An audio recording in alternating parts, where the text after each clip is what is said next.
Hello, I'm Joseph Laroche, and this is my Voices essay, Change is Possible for Intact America's Skin in the Game campaign.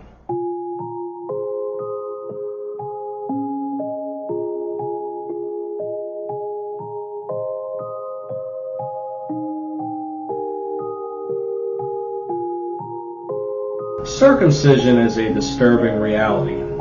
Everyone knows about it, but it's been kept under the radar. This silence has carried on for several generations in our country, and like a family secret left undiscussed, it still reverberates. My own experience provides a good example. 18 years ago, my wife at the time and I knew we were going to be having a son, but the topic of circumcision had never come up. We had never talked about it, and my wife's doctor hadn't addressed it during her prenatal visits. When it was time for the baby to come, we checked into the hospital and right away were dealing with some medical issues. So it was in the midst of absorbing all this information that the nurse handed us a consent form to circumcise our son. She strongly recommended we agree to it, but she didn't explain much. The moment had come, at the 11th hour, to finally address whether to have our baby circumcised. The whole thing felt rushed, but we had a few moments to discuss it privately. My wife wanted to do it. She was firm. She was concerned about how our son's penis would look, that it would be better cosmetically to have it done. I, on the other hand, thought it was unnecessary and a bad idea, and I didn't want to do it. While I was growing up, my penis didn't feel right. Something felt off, like a pinching sensation or prickly nerve endings. I asked my parents about it when I was a teenager, and they said it was probably because I was circumcised.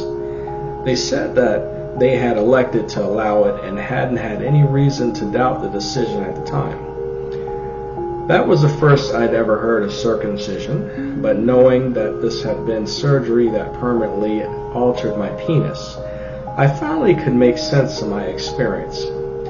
It bothered me enough that I asked friends in high school and college if they had noticed any similar discomfort.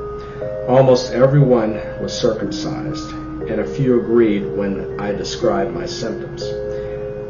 Those suspicious led me to do research online over the years, looking for evidence that could confirm the medical necessity. I couldn't find anything. Instead, I learned it could lead to sensitivity issues like my own and possible sexual problems. So, when it came time for my son to be born, I knew I was against it.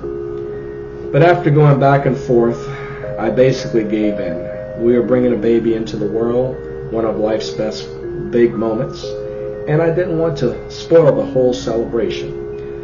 Looking back, I wish we'd had more time to think and talk about it because I would have had a better chance to explain the effects circumcision has had on me.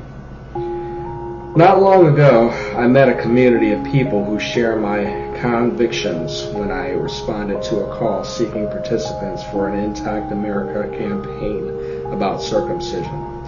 I had never heard of Intact America, and I fell in love with what they stood for.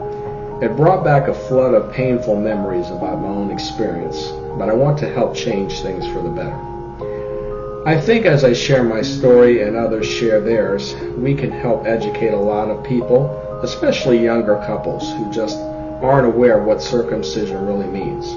We can turn that pain into something that will help others choose a better way for future generations.